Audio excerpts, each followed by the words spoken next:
Break کے بعد آپ کا خیر مقدم ہے۔ جنوبی کشمیر کے شوپیاں میں انکاؤنٹر میں 4 ملیٹنٹوں کو ہلاک کر دیا گیا ہے۔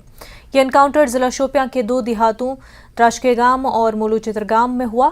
گزشتہ روز شام دیر گئے فوج اور جموں کشمیر پولیس نے ملیٹنٹوں کی موجودگی کی اطلاع موصول ہونے کے بعد درشگام کے گام شوپیاں علاقے کو گھیرے میں لے کر گھر گھر تلاشی آپریشن شروع کیا، جس دوران ایک رہائشی مکان میں موجود ملیٹنٹوں نے فورسز پر فائرنگ کی۔ انکاؤنٹر شروع ہوا۔ رات بھر جاری رہنے والا یہ انکاؤنٹر آج صبح کے وقت اختتام کو پہنچا اور انکاؤنٹر میں 3 مقامی ملیٹنٹ مارے گئے، جن کی شناخت زبیر احمد وانی ولد محمد مقبول وانی، جمشید ماگرے ولد عبدالحمید اور حنان یعقوب ولد محمد یعقوب کے طور پر ہوئی ہے۔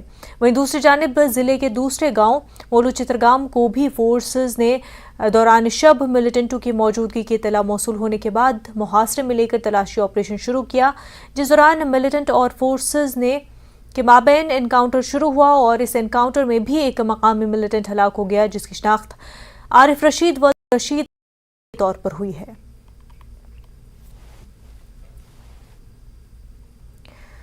ضلع پلوامہ کے حال علاقے میں پولیس اور سی آر پی ایف کے مشترکہ ناکے میں تعینات پولیس اہلکار کی بندوق سے حادثاتی طور پر گولی نکلنے سے ایک عام شہری کی موت ہو گئی۔ پولیس نے اس سلسلے میں کیس درج کر کے پولیس اہلکار کو حراست میں لے لیا ہے۔ آج صبح پلوامہ شوپیاں شاہراہ پر حال علاقے کے نزدیک قائم پولیس ناکے میں ایک پولیس جوان کی رائفل سے حادثاتی فائر ہوا، جو کہ بائک پر سوار ایک نوجوان کے سر پر لگی۔ زخمی شہری کی شناخت پتروال شوپیاں کے رہنے والے آصف احمد پڈرو کے طور پر ہوئی ہے۔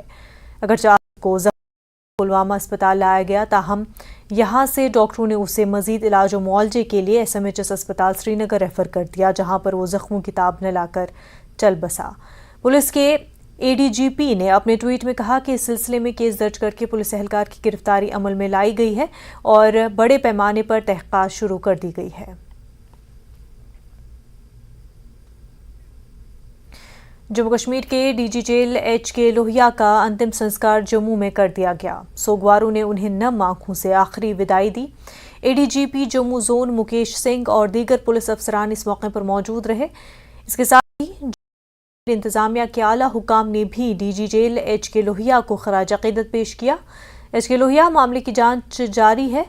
اس کیس کے اصل ملزم یاسر احمد کو گرفتار کیا گیا ہے۔ اس معاملے میں پولیس نے اب تک کسی بھی قسم کے دہشت گردانہ امکان کو مسترد کیا ہے۔